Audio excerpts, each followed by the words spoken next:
Bună, prieteni! Astăzi vreau să împărtășesc cu voi experiența mea de la munte, pentru că eu astăzi am fost la munte, nu știu dacă v-am spus minte, da? Și nu știu dacă nu mai țin minte dacă am spus, dar am vrut să postez, o să filmez la munte, dar n-am putut, pentru că mă duceam pe părte și n-am schiat eu. A fost superb, am schiat și weekendul trecut și o să schiez și weekendul ăsta, da?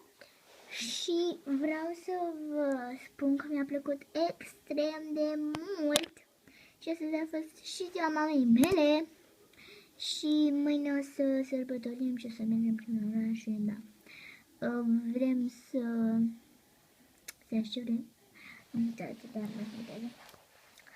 și vreau să vă spun ce premiu este la tombolă. Premiul de la tombolă este un, cum se numește, un subscribe de pe tableta mea, pentru că eu filmez pe telefon și da. Chiar. Și acesta este premiul, sper că vă veți înscrie. Dacă nu vă înscrieți, nu mai fac, da? Și dați-mi de idee ce să fac. Da, hai să nu mai pălăbrăgim atâta și să vă spun de ce am început să filmez, să vă spun chestiile astea și să vă arăt ce am cumpărat eu de la munte. Da, de la Selgros, de fapt, da. Am vrut să fac un unboxing, dar cred că o să fac mâine. Da.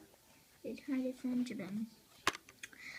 Mi-am cumpărat de-astea Dohvinci, cum sunt. Mie asta cred că mulți dintre voi. Și vă mulțumesc pentru suma de bani. Deci, pe bune, nu pot să cred că au crescut peste noapte. Deci aveam 11, după aceea cât timp, nu știu ce am făcut, am văzut că am 12 și după aceea azi dimineața am văzut că am 13, să pe la prânz. Da, mai cum.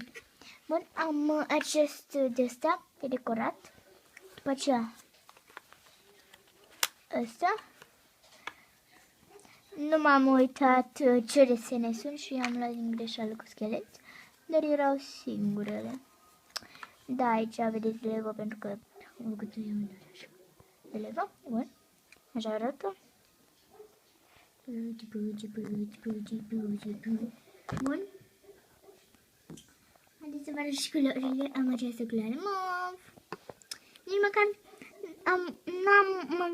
nu mă gândeam, are o prietenă, i-am dat design și am putut să împing și cu degetul.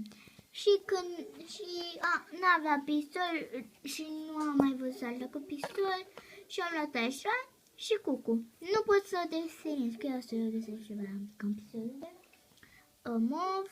Haideți să continuăm.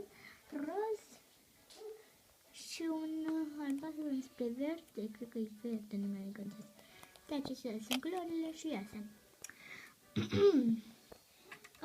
Sper să vă abonați la mine și da. Cam atât a fost cu episodul de astăzi. Dacă v-a plăcut, dați un like, share și vă pup. Hai!